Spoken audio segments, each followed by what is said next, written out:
Selamat pagi, perkenalkan nama saya Viko Kasrana dengan NIM 0566466666 dari Prodi Sistem Informasi UPBJJ Surabaya.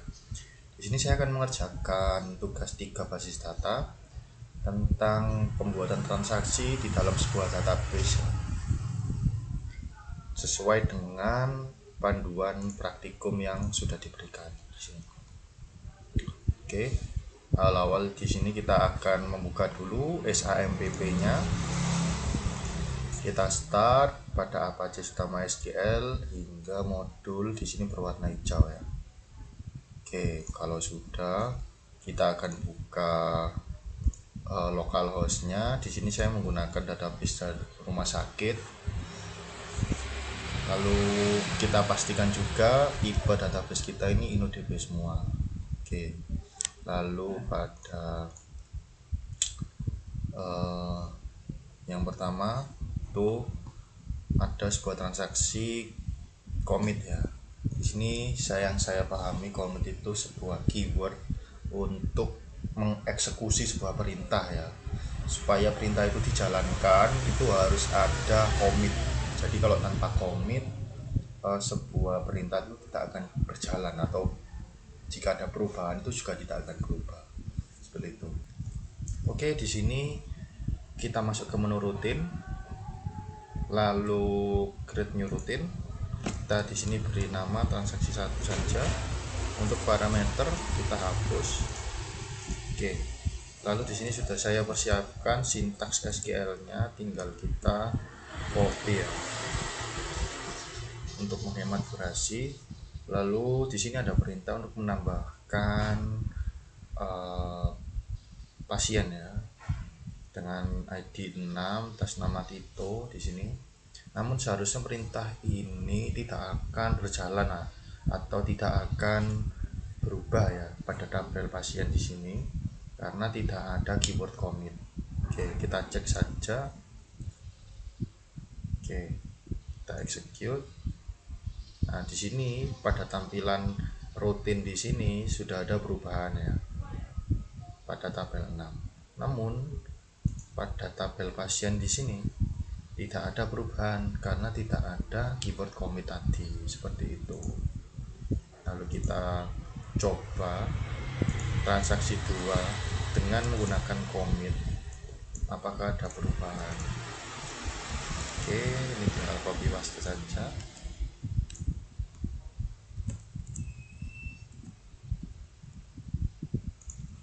Oke. Ini ada commit ya di sini. Kali ini harusnya berubah karena ada keyword commit. Lalu kita execute. Oke, tampilan di sini sudah berubah. Lalu kita cek pada tabel pasien Tito, sudah ada perubahan ya. Ada penambahan nama pasien di sini ya. Lalu kita buat lagi di transaksi 3. Oke, kali ini apa? Sudah commit. Oke, rollback. Di sini kita akan membuat transaksi 3 untuk menguji rollback.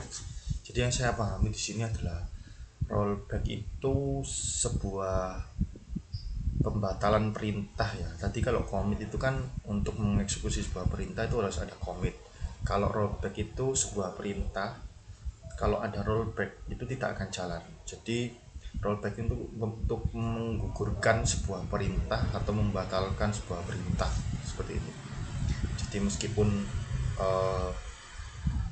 kita punya perintah sesuatu, jika disertai dengan rollback, perintah itu tidak akan berubah atau tidak akan dieksekusi. Oke, kita coba buat di sini transaksi 3.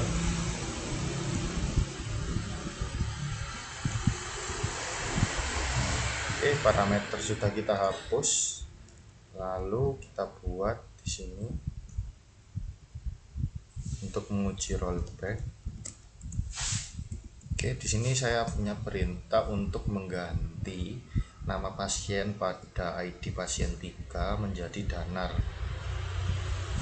karena di sini ada perintah rollback, ada keyword rollback, maka seharusnya perintah yang saya inginkan ini akan digugurkan atau tidak akan jalan. Oke, kita cek.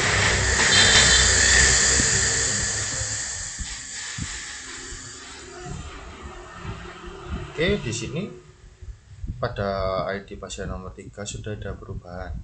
Ini namun tampilan di menu rutin saja. Lalu kita cek pada pasien, tidak ada perubahan ya ID pasien nomor 3 karena ada keyword dari rollback tadi, seperti itu. Lalu jika kita menggunakan tanpa rollback, seharusnya pada ID pasien 3 itu namanya akan berubah. Oke, di sini kita akan coba tanpa rollback ya, seperti ini. Ini tidak ada rollback, seharusnya ada perubahan pada ID pasien nomor 3. Oke, di sini karena pada panduan itu diganti menjadi 17, saya ganti 17. Kita coba go dulu. Oke, di sini pada tampilan rutin nomor 3 sudah berganti menjadi 17 ya. Lalu kita coba buka. Oke, nomor 3 sudah berubah menjadi 17 ya, karena tadi tanpa ada keyword rollback serta menggunakan commit ya. Jadi sebuah perintah akan dijalankan.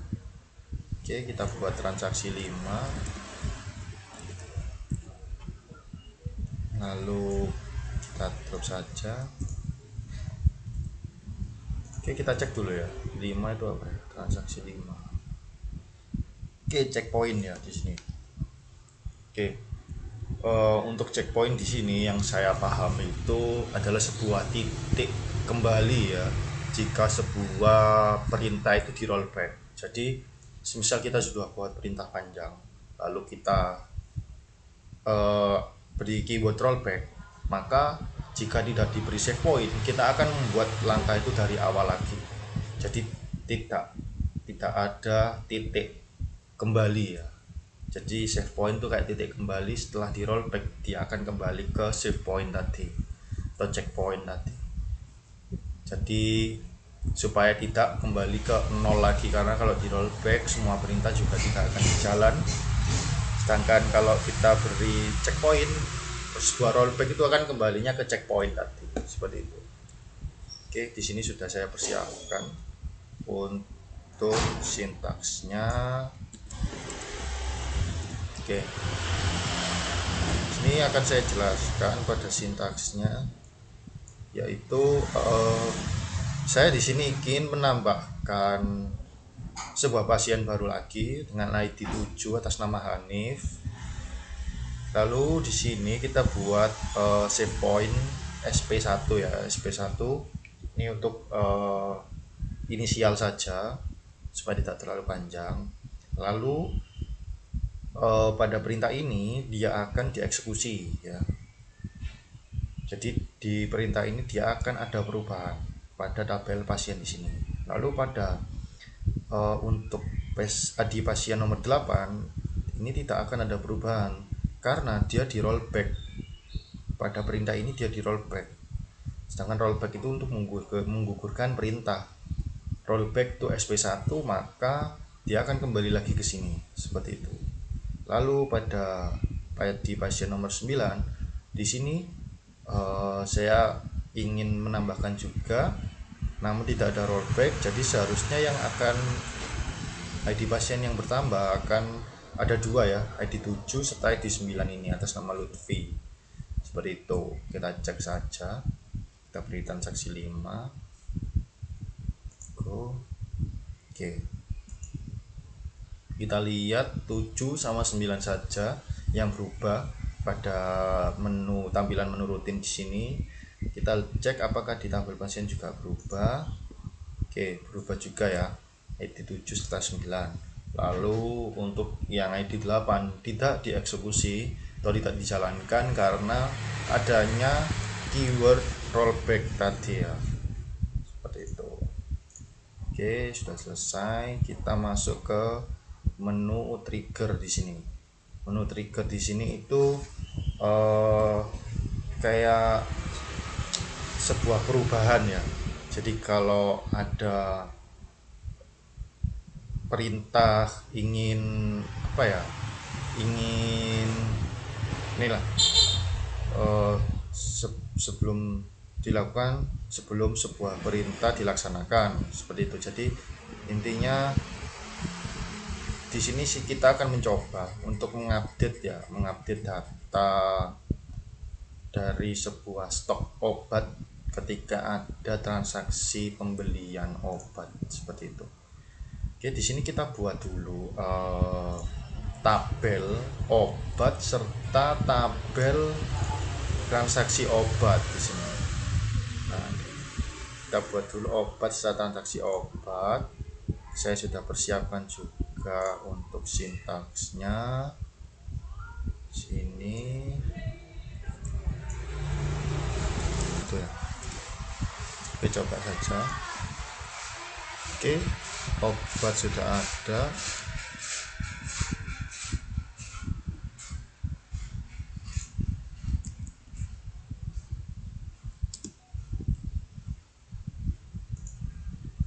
Oke, transaksi obat di sini. Tabelnya kita buat. Oke, sudah ada ya. Obat, transaksi obat sudah ada. Kita masuk ke transaksi obat di sini, lalu struktur pada ID pasien ini kita buat menjadi foreign key untuk menambahkan sebuah relasi nanti ya, pada ID obat juga. Oke, lalu di sini kita buat relasinya terlebih dahulu.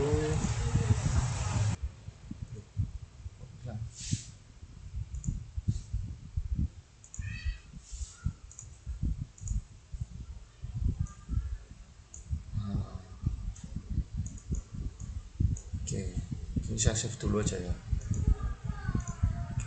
supaya tidak hilang. Oke, lalu obat di sini ke ID obat, obat ke obat.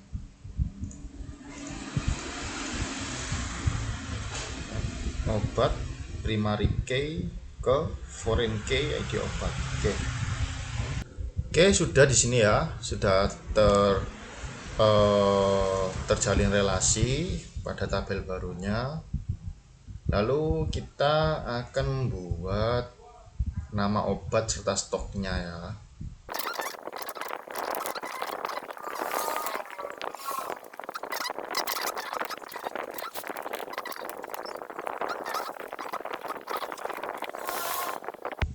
Oke, di sini sudah ada ya.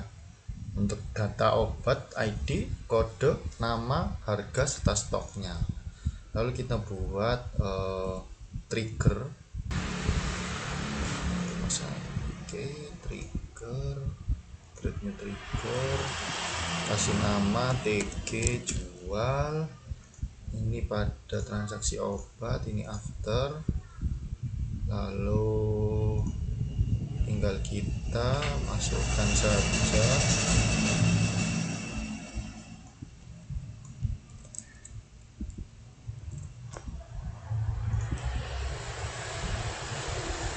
Oke, kita masuk ke transaksi obat, kita insert saja di sini.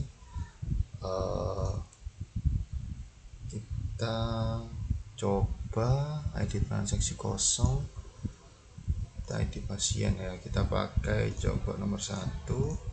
Lalu ID obatnya kita pakai yang ini, jumlahnya 1 ya kan. Terus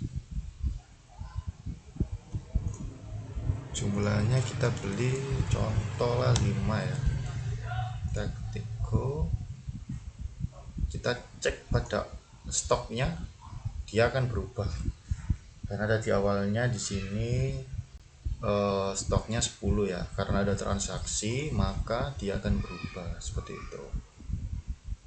Dan ini pun juga sama kalau misal kita coba pada nomor 2 ya, ada transaksi, kita beri nama ini 2, coba ya kita beli 10 mungkin, go, maka pada ini dia akan berubah, stoknya akan berkurang karena ada transaksi seperti itu.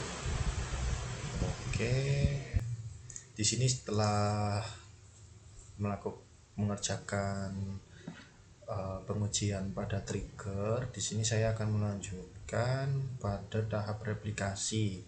Namun mohon maaf sebelumnya, untuk tahap replikasi ini saya tidak bisa mengerjakan sampai akhir ya, dikarenakan terbatasnya memori pada laptop saya. Jadi saya hanya mengikuti sesuai arahan ibu dosen bahwa cukup mengerjakan sampai di sini saja ya, karena saya tidak bisa mengerjakan sampai selesai. Oke, sini kita akan coba untuk replikasi. Kini pada SAMPP sudah saya start dua-duanya, lalu kita mengerjakan konfigurasi master. Di sini kita lihat saja pada replikasi, lalu kita configure it, kita pilih basis datanya, database-nya kita copy di sini, lalu kita buka di my ini. Oke, di sini ya, di log error, MySQL error log di bawah ini, lalu lalu kita save. Setelah di save kita tutup saja, lalu kita restart terlebih dahulu SAMPP nya.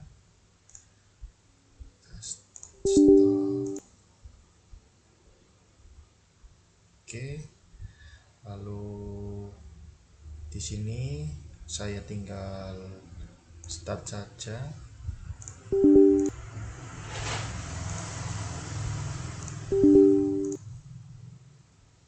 Oke, sudah jalan semua, lalu kita lanjutkan lagi. Pada sini kita go. Oke, lalu di sini didapatkan data ini yang seharusnya itu akan diaplikasikan pada Ubuntu nanti, seperti itu. Lalu kita lanjut menambahkan user account ya.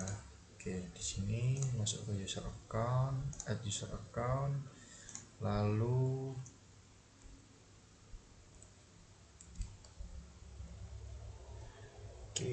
prodisi, kita isi nama dengan prodisi.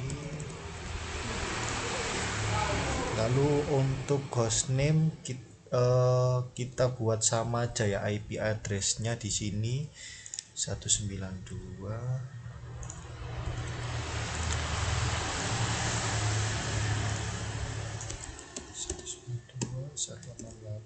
10456 104. Oke, lalu kita isi sesuai dengan yang kita mau,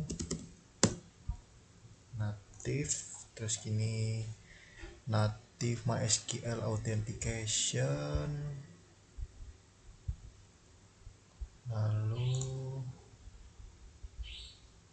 ini pada adminnya kita centang pada replication client, replication slave. Oke, sini, lalu pada sini. Oke, sudah, kita tinggal go saja di sini. No thanks. Oke, setelah itu langkah selanjutnya yaitu kita mengekspor database yang kita punya supaya bisa dijalankan pada Ubuntu. Oke, kita tinggal ekspor saja di sini, sudah ada downloadannya. Oke, seperti itu. Sebelumnya mohon maaf saya tidak bisa melanjutkan tugasnya karena keterbatasan memori pada laptop saya.